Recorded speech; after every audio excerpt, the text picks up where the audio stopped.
ছোট কিংবা বড় সবাই ইনস্ট্যান্ট নুডলস খেতে খুবই পছন্দ করে। কিন্তু আপনি যদি নুডলসের একই রেসিপি খেয়ে বোর হয়ে গেছেন, তো আজকের এই নুডলসের নতুন রেসিপিটি আপনাদের জন্য। বেশি কিছু লাগবে না, খুব কম উপকরণ দিয়ে আজকের এই রেসিপিটি আপনাদেরকে করে দেখাবো।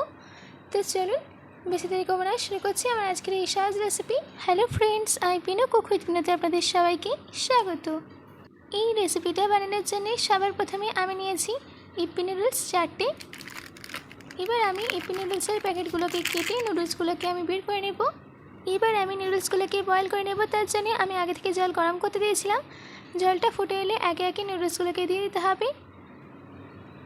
এবার নুডলসটাকে নাড়াচাড়া করে নিতে হবে। বেশিক্ষণ নুডলসটাকে বয়েল করবেন না। আমাদের এখানে নুডলসটা হয়ে গেছে। এবার গ্যাসের ফ্লেমটাকে অফ করে দিয়ে এটা জলটা ঝরিয়ে নেব।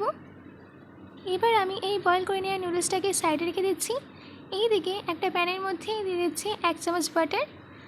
বাটারটা গলে গেলে দিয়ে দিতে হবে 5 কোয়া রসুন কুচি, 3টে কাঁচা লঙ্কা কুচি। রসুন আর কাঁচা লঙ্কাটাকে 20 সেকেন্ডের জন্য সতে করে নেব।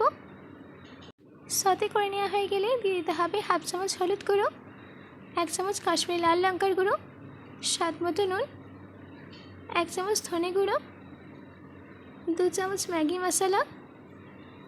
এবার আমি এটাকে ভালো করে মিশিয়ে নেব আর রান্না করে নেব 1 মিনিট মিডিয়াম ফ্লেমে। 1 মিনিট বাদ এর মধ্যে দিয়ে দিচ্ছি 4 চামচ জল। ভালো করে মিশিয়ে নিতে হবে। ভালো করে মিশিয়ে নেওয়া হয়ে গেছে। এবার এর মধ্যে দিয়ে দিতে হবে সেদ্ধ করে নেওয়া ইপ্পি নুডলস। এবার আমি নুডলসটাকে এই মশলার সঙ্গে ভালো করে মিশিয়ে নিচ্ছি। এই নুডলসের রেসিপিটা আপনারা একবার হলেও ট্রাই করে দেখুন, সত্যি খুবই ভালো লাগবে। আর আপনারা এইরকমভাবে নুডলস করে বাচ্চাদের টিফিনেও দিতে পারেন। ভালো করে মিশিয়ে নেওয়া হয়ে গেছে। সব শেষে দিয়ে দিচ্ছি ধনেপাতা কুচি।